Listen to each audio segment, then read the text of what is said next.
What do Lasha Talahadse, Guo Xing-chun, Toshiki Yamamoto, and pretty much every other top lifter have in common? They're all brutally strong. And today, we're going to look at how you can be too. We'll go over the basics of strength training, whether there are differences when training men and women, training in the menstrual cycle, whether strength slows you down, and much, much more. Let's start with an obvious but sometimes overlooked fact. Strength sports require you to be strong. Shocking, I know. And here's another one. Olympic weightlifting is, in fact, a strength sport. But sometimes it might not seem that way, given the amount of time people devote to pushing methodologies that have very little to do with getting stronger. The result is you can find yourself with an hour-long warm-up in a quest to be a supple panther, an anxiety disorder from squat college telling you about your supposedly flawed movement patterns, and training complexes that look more like physics equations than exercises when written out in full. Despite all these efforts, your PRs haven't gone up a single kilo since season 1 of Game of Thrones. It can't get any worse. Sometimes the real problem is just that you're weak as a kitten.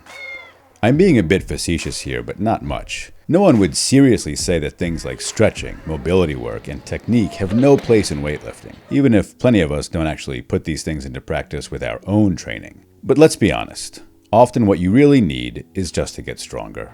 Every single athlete you watch at the national or international level is, by definition, exceptionally strong. With that in mind, let's take a look at strength training. Broadly speaking, strength is the ability to produce force. If you increase your strength, it means you've improved your force production abilities. We can demonstrate and measure strength in a variety of ways, but in weightlifting, we're looking for strength, force production, within a relatively narrow, predetermined set of parameters. We need to produce a lot of force very quickly in the execution of the snatch and clean and jerk. Other strength aspects are nice to have and may transfer to the lifts, having a strong squat, for example, or being able to do multiple reps or complexes with high percentages of your PRs. But at the end of the day, all that matters in weightlifting is your 1RM in the competition lifts. While strength training can seem confusing or complicated, it's helpful to remember that a few basic principles form the foundation of what we know to be true about strength training. These are progressive overload, specificity, variation, recovery, and finally, individuality. We'll touch on individuality later, but for now let's let an expert help us understand these terms better. Claire Zai is a nationally competitive powerlifter and strength coach with a master's in physiology. Let's hear what she has to say about the fundamentals. The main tenets of a program that we always look for, or that I always look for, is that it is specific to whatever goals that you have. So when someone comes to me and they're like, I want to get stronger, I'm like, all right, what is it that you want to be able to do? Tell me what that strength looks like for you. So it's specific to their goals. It's repeatable and progressive. So that person can do that workout again and again, probably the same workout again and again, and either somehow progresses over time insofar that like the weights get heavier or the range of motion gets larger or something is making the work that you are doing greater without it actually getting harder. So that's what I mean by progressive. It seems like we can't just train 1RMs all the time, right? So to what extent are you broadening, let's say, things like rep range? So there's good evidence to show that having a lot of variation in training, so having a wide range of rep ranges, movements, metabolic systems that you're accessing and utilizing gives you this base upon which you can build all these other adaptations. And we need you to be able to adapt to it. So again, progressive overload, specificity, variation, and recovery, all on an individual basis. Now that we've got the basics, let's look at a subset of strength training. What do we know about training for men versus women? If you've been living on planet Earth, there's a good chance you've heard some narrative around how men and women need to train differently. This includes everyone from bottom-feeding fitfluencers preying on women's insecurities, up to legitimate coaches with years of experience and good intentions. But what do we really know about training men versus women? The myth that I hear a lot is that men respond better to training than women do. There was a study by Atianen et al. They gave like 500 people the same training program, asked them all to do it, men and women. Some people responded really, really well to that training. Some people got weaker on that training, and men and women were interspersed between all of the individuals. So it's less dependent on sex and more dependent on something else. There's nothing that you know of that says we need to train women in a specific way. No. There's evidence to show like that there are trends. There is some, and I say some very, very loosely, some evidence to show that women are less fatigable than men. The problem is that that's not how we train athletes. We train athletes based on how they perform. If someone is telling you that you are special and you need something special for your training because you're a woman, I would question that very hard, because most women do not need a special training program.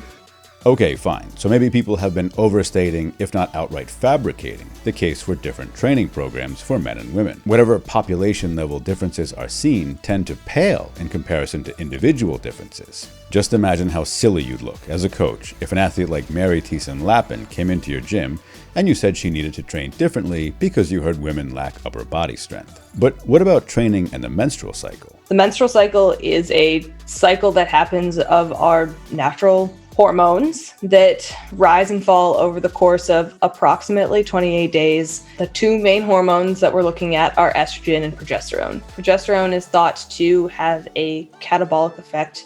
It breaks things down, whereas estrogen is thought to be more protective or anabolic. People are like, oh, this is an issue. Like, when we look at hormone concentrations for women across their menstrual cycle and their strength across their menstrual cycle, we don't see similar decreases in strength. We see like pretty consistent strength levels for women across a menstrual cycle, and these like wildly changing estrogen levels. This is when you're looking at like a broad base of research. There are definitely women who experience these changes during the menstrual cycle where they have like major changes in their ability to perform, in their ability to recover across their menstrual cycle. It's when we're talking about large-scale population-based recommendations.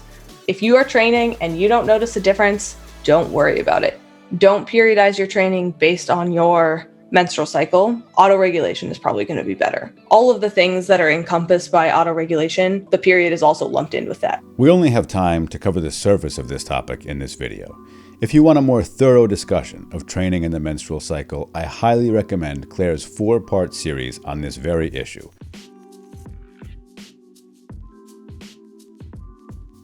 Okay, now that we've got a little primer on strength and strength training, let's get to some specifics, like what movements provide the greatest transfer of strength to your competition total.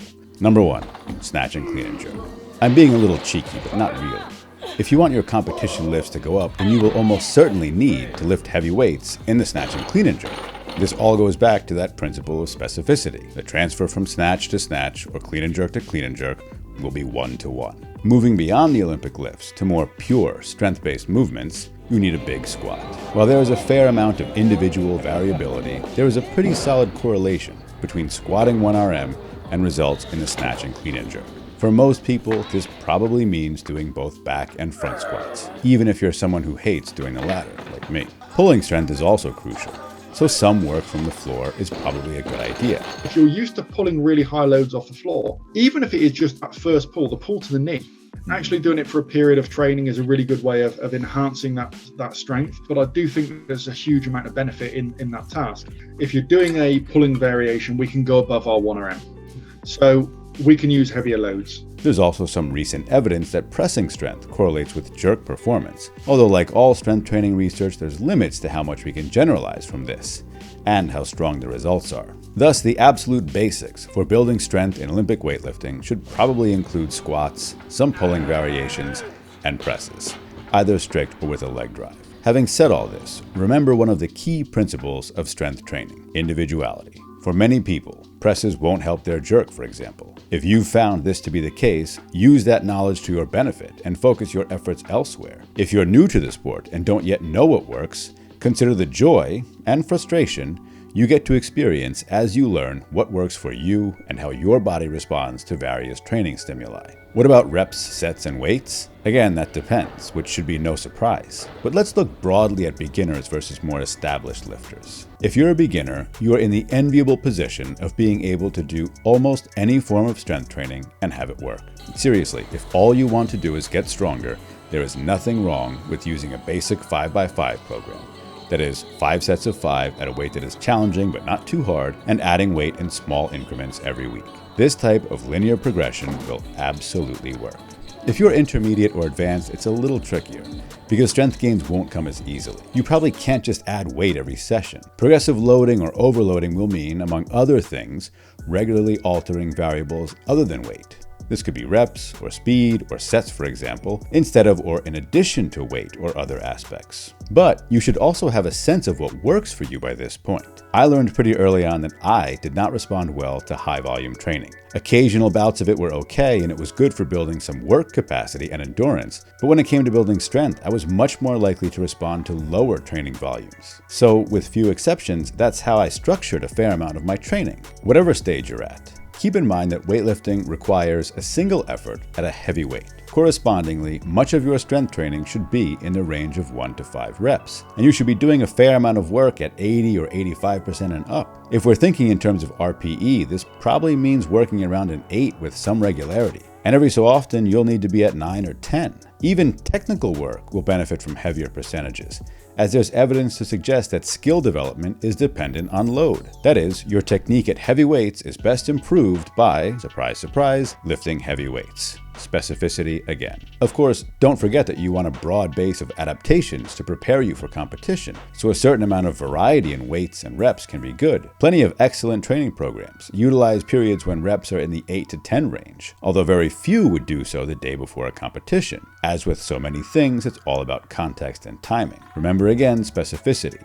This is even more important as you near a competition, so you want to focus on movements and rep ranges that more closely match the competition setting, that is, heavy singles and the classic lifts. Above all, don't be afraid to trust how you feel and what your numbers are telling you. If you feel good and your numbers are moving in the right direction, then you're probably doing something right.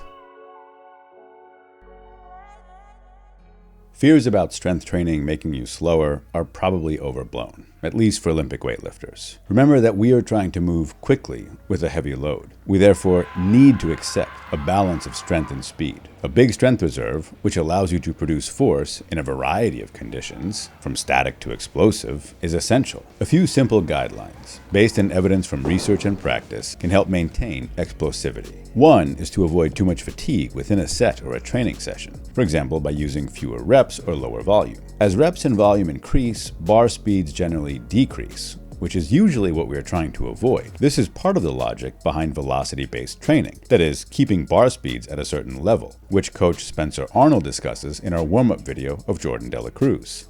So I attach the speed thing, that hey, you can go as heavy as you want as long as you're X speed or whatever. Just focusing on being explosive can also help. While things like slow tempo lifts absolutely have their place in building strength, remember that strength gains tend to be very specific. That is, training at higher speeds will favorably result in high-speed strength gains compared to training with lower speeds. There's also some interesting work that's been done on using cluster sets. If you've never heard of cluster sets, they're basically a rep scheme that allows for short periods of rest within a set. For example, in a traditional 8-rep back squat, you'd have to pick a weight around 70-75% probably of your 1RM. You could move pretty quickly at first with this weight, but likely you'd slow down to grind out those last few reps. In a cluster set, you might be able to use 80 or 85% and then do 2 reps, re-rack the bar and rest for 20 or 30 seconds, do another 2 reps, re-rack and rest, and so on until you did 8 reps total. The result is a greater load with the same amount of volume and less loss in velocity.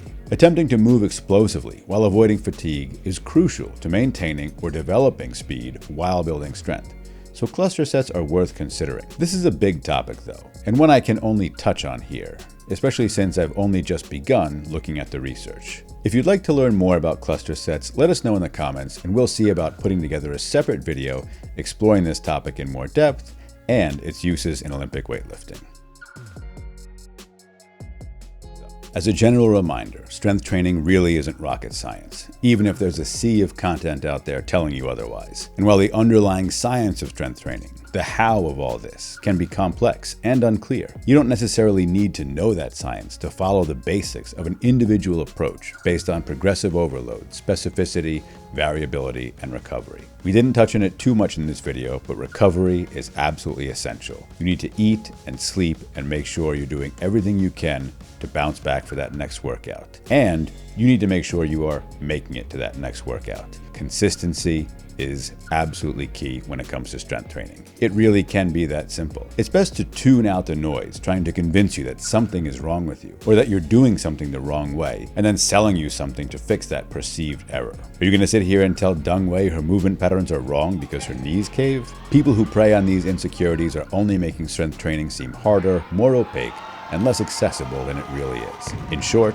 they're part of the problem, even as they claim to be offering a solution. In a strength sport like weightlifting, you need a good strength foundation built on solid principles we know to be true. This is your base. Now, odds are you are not a preteen weightlifting wonderkind with 10 to 12 hours a day to dedicate to training. You have school or a job, maybe a family or a couple beagles to care for, plus boatloads of ATG videos to catch up on. So you can't dedicate 5 years to your foundation before starting to think about your competitive goals. But you can incorporate the fundamentals of strength training into building your foundation at any point. And being strong is a good foundation, not just for strength sports, but for life. All you need to do is lift heavy, be consistent, and follow a few basic guidelines. Also, it doesn't hurt if you take just a tiny bit of training. Thanks for watching, everyone. We hope you enjoyed this and really appreciate your support. If you want to follow up on my work and do your own research, which I suggest, I'll include links to some articles in the description, including Claire Zai's excellent articles on strength training and the menstrual cycle. Again, thanks for watching, and thank you to our Patreon supporters. If you like this video, consider becoming a supporter to get tons more content like this.